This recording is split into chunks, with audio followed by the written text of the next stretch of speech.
Welcome to Grounding Ascension, where we explore topics around activating and integrating our I Am presence, coming back to our true selves.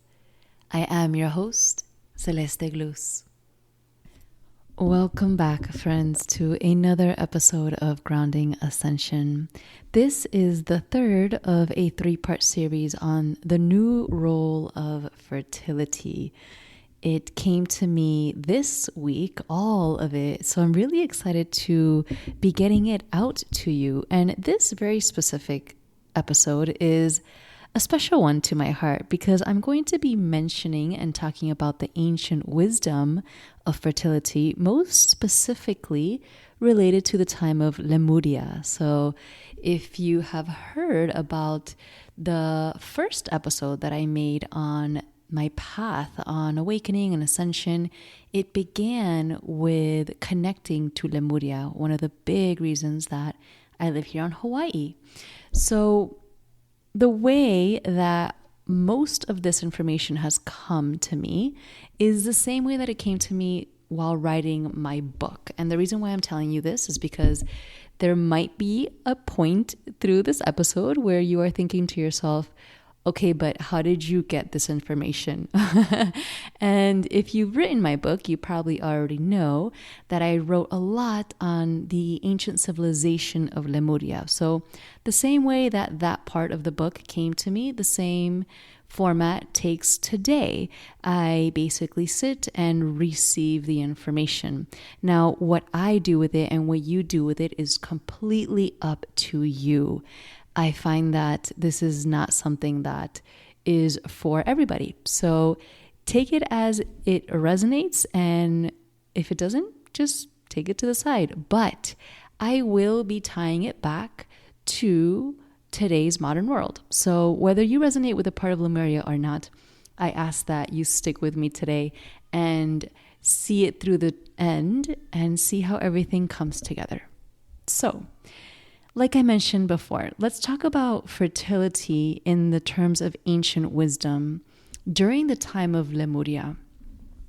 And Lemuria was, in my perception, because there's a lot of written information on it. So this is specifically to the way that I recall Lemuria, which was in the very beginning where there was no density. We were not bound by space, time, or gravity. So if that seems a little bit out there for you, I totally get it.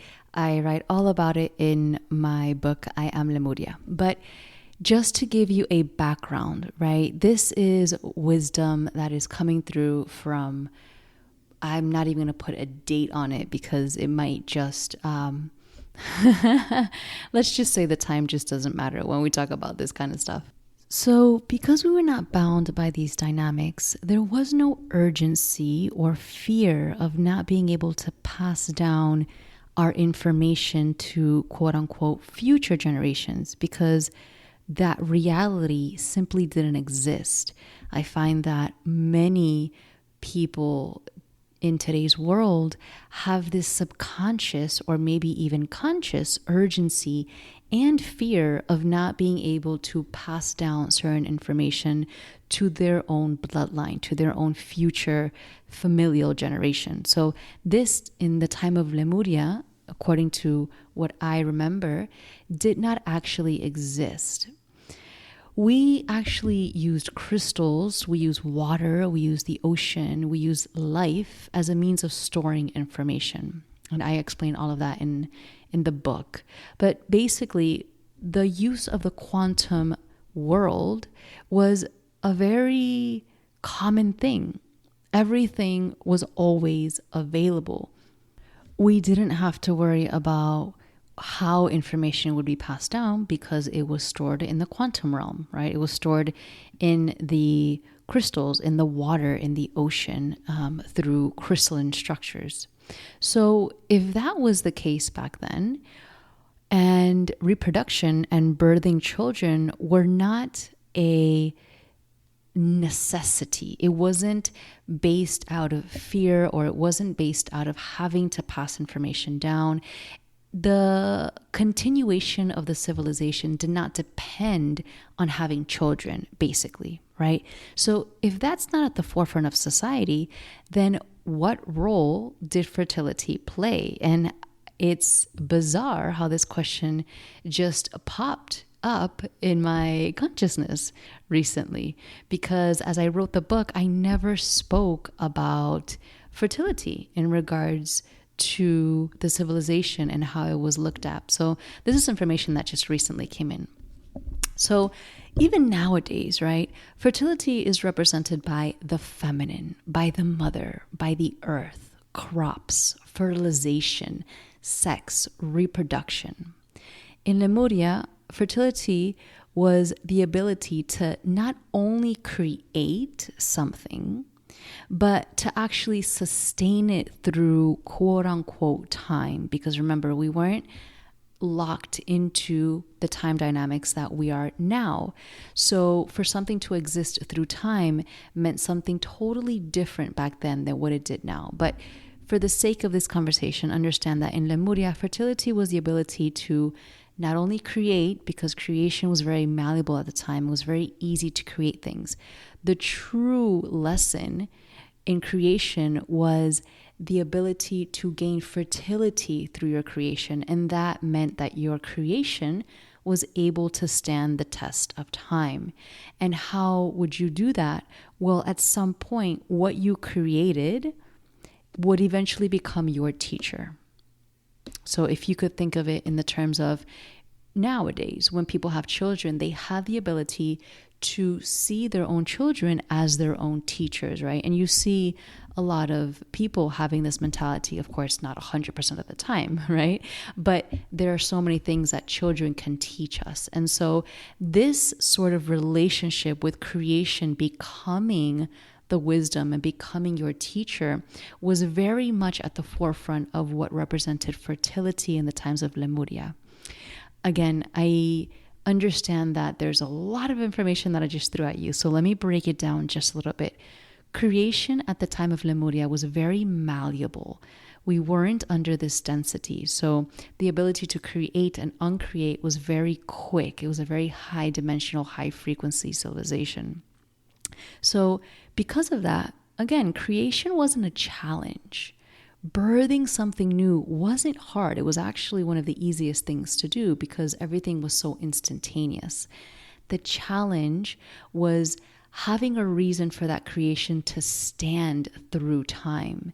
Because if you can create something quickly, but also uncreate it quickly, then where does the standing foundations of civilization happen? Where do they occur, right? That was the true test of Lemuria. What is it that you are going to build that actually needs to sustain itself through time to become a part of your civilization? I hope this is all making sense, and I promise it will by the time we end this episode. Okay? So the challenge was having these creations last. And if they lasted, they would grow into wisdom keepers. They would give back to society, and they would give back to the intelligent life forms on Earth, because it wasn't just humans. It was a lot of different sentient beings on Earth at that time. And the creation itself was able to grow, reproduce, and expand on itself. So we're not talking about children here. We're talking about creations that were alive. They were very higher dimensional, higher frequency creations. Okay, so let your imagination run wild with that.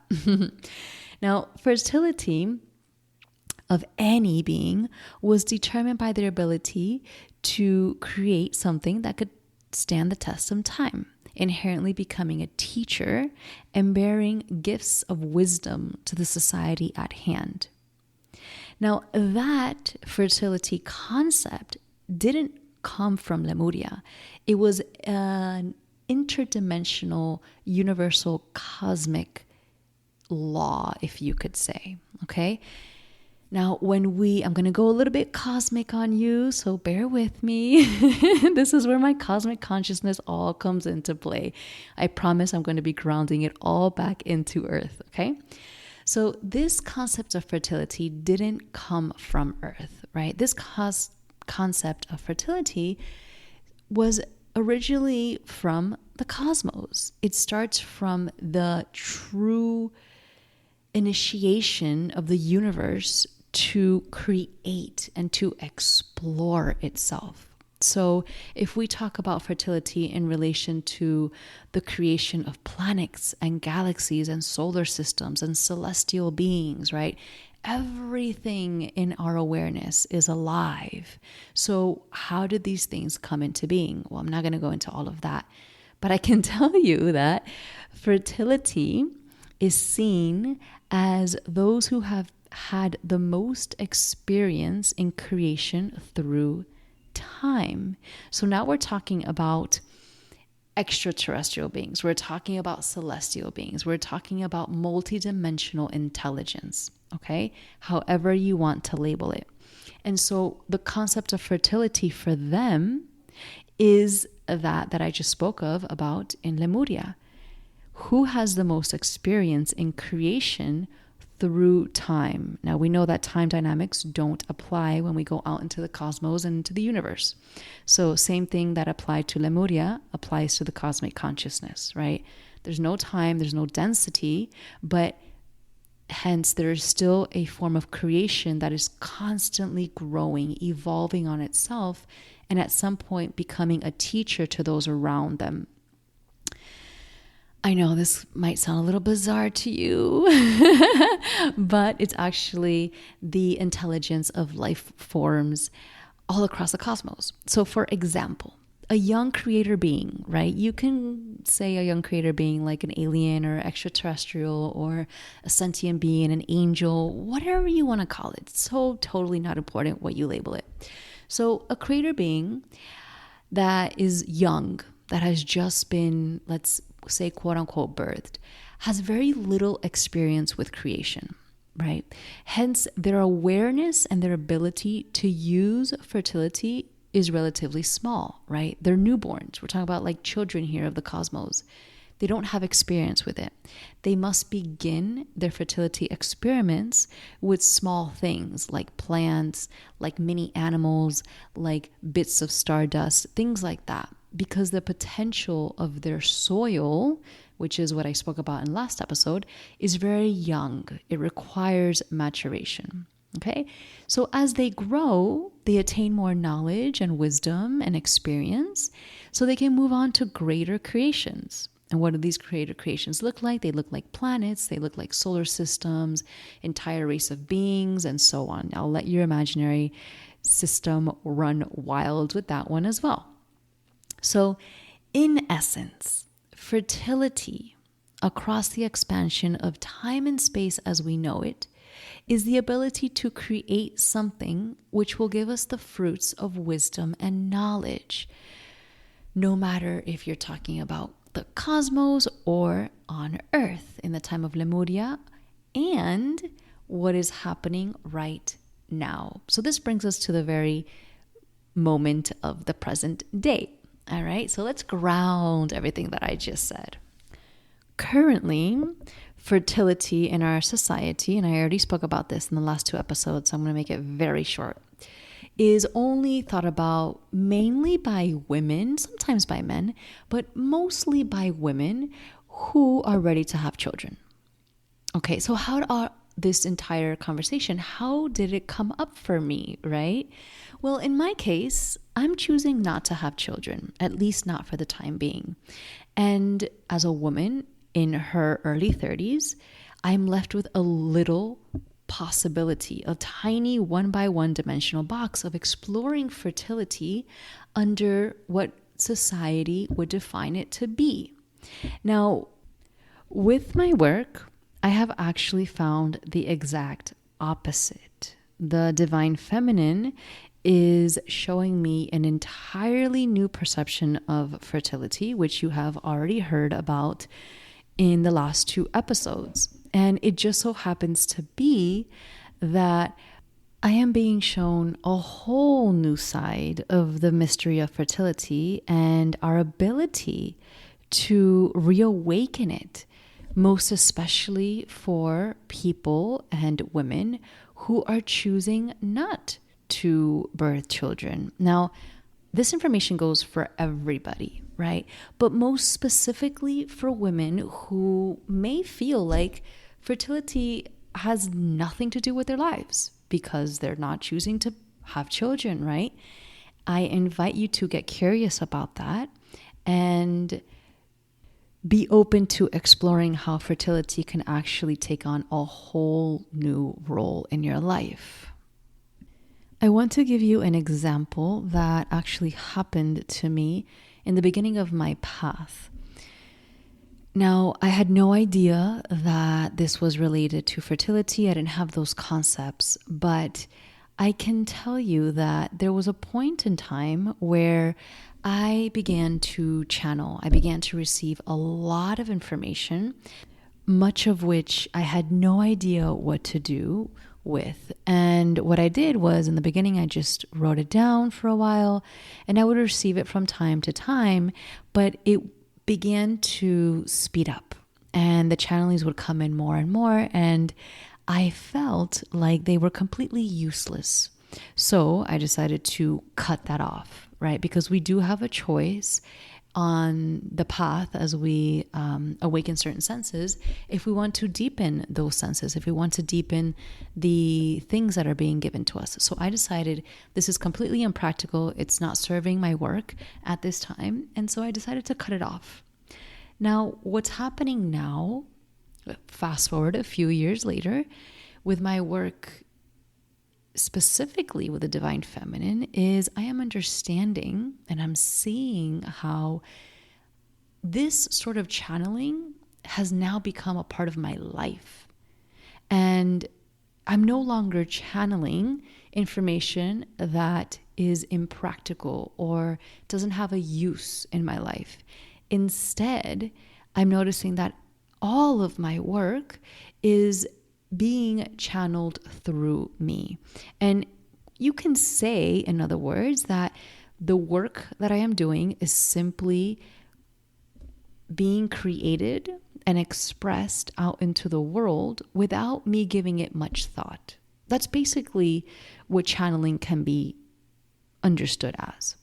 So whether the creations that are coming through me, I am writing them down on paper, just for my knowledge, or I'm sharing them with you, or I'm making courses about them, it's very little mind and very little thought that goes into them. Now, this is completely related to my original experience with channeling. The difference is that my soil a few years ago was not ready to receive and create something to stand the test of time. So energetically, fertility was not something I was connected to. As a matter of fact, I didn't even have the deep awareness and connection that I do now to my physical womb. So that's a complete reflection of my connection to fertility. It wasn't in my awareness. And because of that, I wasn't able to receive information that would be able to be grounded and created into something that would serve myself and others. Now, fast forward a few years later, I'm understanding that we are all constantly the co-creators of our reality by doing this work. Whether we know it or not, many of us are channeling through our creativity. We are receiving and we are transmitting information that is very important that it be shared, or that at least it be grounded and expressed through us. The question is, does this information and does this creativity serve you, and most importantly, serve the people around you? When you can surrender deep enough to your own unique path, and everybody's path is completely different. They are 8 billion, or however many people there are on this planet, different unique paths in this world. You start to become your own quote unquote channel in service, you could say, right? Or transmitter of a very certain frequency. And the more that you become in service, the more that you surrender to this natural flow of information within you, the more fertile you become as the co-creator of your own reality. Now, when I say co-creator, I am talking about living a life that is aligned to your soul's path, that is aligned to your highest purpose. Because many of us are walking around completely disconnected, completely not in service, completely not a co-creator of the reality that we live in. So your ability to give back to the world in a surrendered and divinely guided way is your fertility. I'm going to repeat that again. Your ability to give back in a surrendered and divinely guided way is your fertility. And this, I believe, is so important for anybody to understand, but most importantly, women who feel that they have no connection to fertility outside of birthing a child. Because when we think of fertility as our way to surrender and be guided to create something that's going to help us rebuild the reality from which we live in, this is profound. This is so deeply nourishing. So I just mentioned the fact that many of us are walking around subconsciously not being the co-creators of our reality, right? Those who are not showing up to their lives. They're not responsible creators. They take the back seat of the car and they don't take action in driving themselves to greater expansive versions of what their life can be. And again, this is about man or woman. This is not about gender. Fertility can be in regards to man or woman. So what exactly does this look like? Well, people that don't have a connection to fertility, that are not being surrendered and divinely guided to be a co-creator of the reality, tend to fit into one of these boxes. So they're probably fitting into someone else's requirement of what life should look like. They believe they were given a representation of what life they should live, and now they're trying to live out that life. Often that comes from parents or schools or societal needs, and which that takes me to the next point. You're basically living your life to satisfy society's requirements of you. And this actually expands because nowadays our society is considered our social media, the way that we show up in the world. So not only do we have this deep pressure from family, friends, and school, we also have this lurking unconscious need to satisfy the communities, quote unquote, because you wouldn't really call them communities if you don't have connections with people. But for the sake of the social media age, in order to satisfy the community that you're showing up for in the technological space, right? You're trying to fit into their requirements. Another one is that you're just simply plugged into the matrix to the point that you literally cannot get out. You feel totally disconnected to your life. You feel like you're living a life that has no purpose, and you're so lost in it that you can't find your way out of it. Another example is being so much in fear of following your dreams that you never actually do it. And I hear this a lot. People constantly talk about, oh, wouldn't this be cool? Oh, wouldn't that be awesome? And then when I follow up the question, because I would be the one to say, yeah, absolutely. What are you doing about it? Oh, no. That's just on my Pinterest board. I'm like, I'm confused. What's your Pinterest board for if it's not actually for something, right? You are so much in your fear of following your dreams because of everything that I just said before, that you can't actually make steps towards them. And then the last one is waiting for life to happen to you and not realizing that it's already happening for you. I'm going to repeat that one again because that one's huge. You're waiting for life to happen to you, not realizing it's already happening for you. So, fertility asks of us to look at life in a whole new way, to understand that how we take part in this reality is being completely transformed at this time. And we are the soil for the new humanity, for the new reality to be birthed. And how is that happening? It's happening from our moment-to-moment creations, our moment-to-moment thoughts, actions, words, our deeds.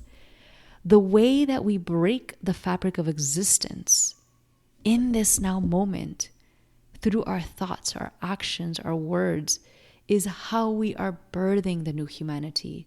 It's how we are integrating with the new role of fertility in our lives. The way that we choose to show up every single moment, bringing a deeper awareness and presence, is knowing that we are creating a new fabric of existence. That is reestablishing a new role of fertility in our life. And there's two fundamental keys that I want to share with you in order to implement this. And they're not going to be the easiest, although they sound like they're the simplest. Number one is presence. This has been a big theme in my life lately. Crystal clear presence, practiced moment to moment, right? How else do you practice presence other than moment to moment, right?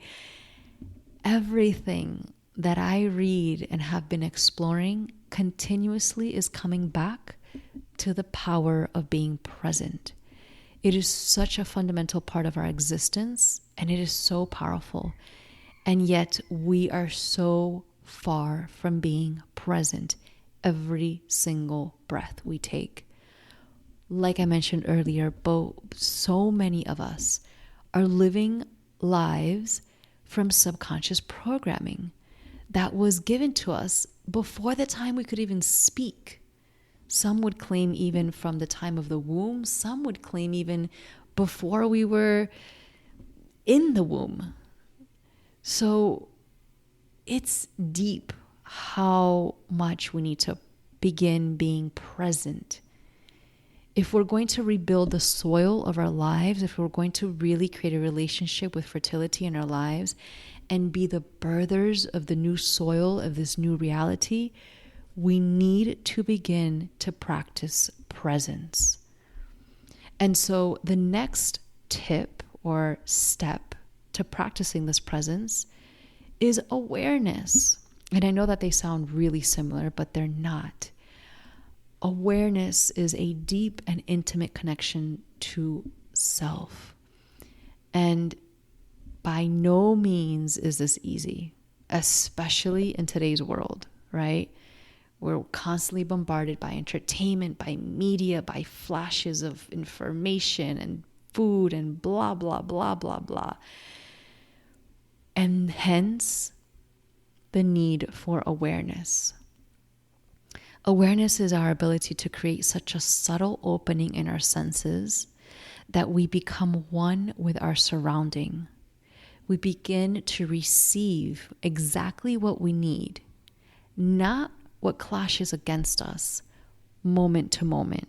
And I say that because many empaths are highly aware, and what happens is that their environment begins to clash against them. This is not awareness. This is a struggle and a resistance toward what is. When we begin to realize that our environment is constantly giving us exactly what we need, and our life becomes our teacher and our guide, this is awareness. It's working through you and with you in a very intimate way. But in order to do this, you have to be connected to your body. And you have to be in tune with the rhythm and the cycle of your being. You cannot be aware and practice presence if you're not intimately connected to your body. And most people, really, I would say more than 90% of people are living outside of their body.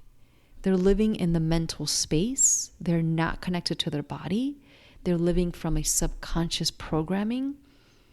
And they're not able to be present or aware.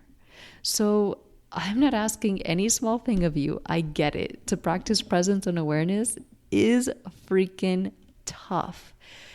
But it's so necessary. And if you're listening to this right now, it is literally your responsibility to practice presence and awareness. Like, it's your responsibility if you've gotten this far into this episode. So to start wrapping things up, this brings fertility into a whole new dimension. At least it does for me, and I am loving it. I've realized that it's the soil to life that is going to create the new human existence. And that's freaking exciting because we are not forcing ourselves to create the new human existence by birthing literally children, although that is absolutely a means of doing it, right? But our very presence and awareness is creating the new soil for the new humanity. And we are responsible for growing it. I've noticed that the more present and aware I become, moment to moment, it literally feels like I'm churning the soil within my soul. And it's not even me. I'm not doing any of this, right? Again, this is about being surrendered so that the fertility, the awareness, the presence of life can work its wisdom through you. And every time I push against it, every time I push against the natural evolution of my life, nothing seems to work out. And every time I allow myself to surrender deeply, and I allow myself to stay present, and I allow myself to become fully aware of the current circumstances, putting my ego aside and putting the things that I believe and think I need to do, then I realize that there's something so much bigger happening and growing right before my eyes. And immediately life becomes my teacher and brings wisdom and knowledge that I was completely unaware of in that moment. I really hope that this is making sense to you and it's landing for you as it's landing for me. And this actually wraps up our series of fertility, understanding it in a whole new way. I have deeply enjoyed our conversations, and I hope you have too. And I can't wait to share with you the next series. So until next time, sending you so many blessings. Mwah.